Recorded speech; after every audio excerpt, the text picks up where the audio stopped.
Ons lees die oordenking vir 28 Junie uit Die Here is my herder met die vriendelike vergunning van Lizet Marie.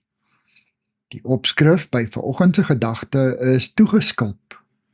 Ons teksvers kom uit Psalm 103 vers 13 en dan ook Psalm 131 vers 1 en 2.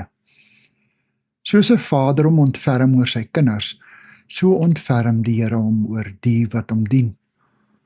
Ek maak my nie besorg oor groot dinge nie, dinge wat bo my vermoë is. Ek het rus en kalmte gevind. Soos 'n kindjie wat by sy moeder tevredenheid gevind het, so het ek tevredenheid gevind.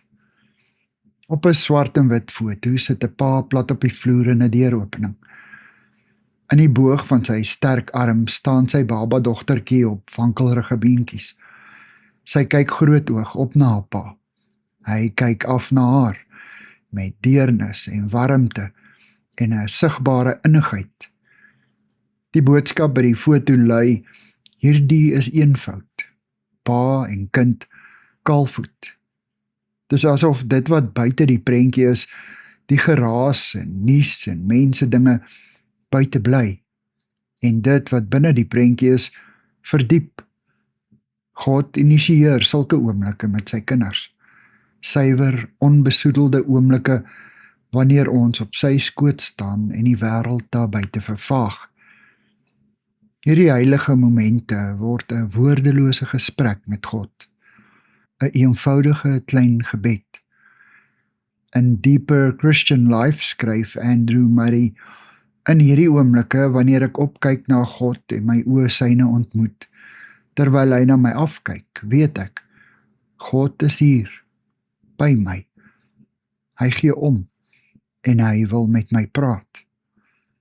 In Psalm 131 teken Dawid die eenvoud en nederigheid waarmee God wil hê ons moet leef, in kontras met die selfverheffing en hoogmoed wat insluip wanneer ons selfversorgend en van buite dinge afhanklik raak om vir ons geluk en betekenis in die lewe te gee.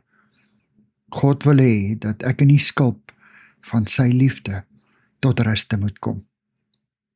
Here, dankie vir die volmaakte eenvoud van u liefde. Amen. Dankie vir die saamkuier. Ek deel Lizet se kontakbesonderhede in die inligtingsparagraaf van die kanaal. Daar is ook skakels na voorlesings van Lizet se ander publikasies wat hier beskikbaar is.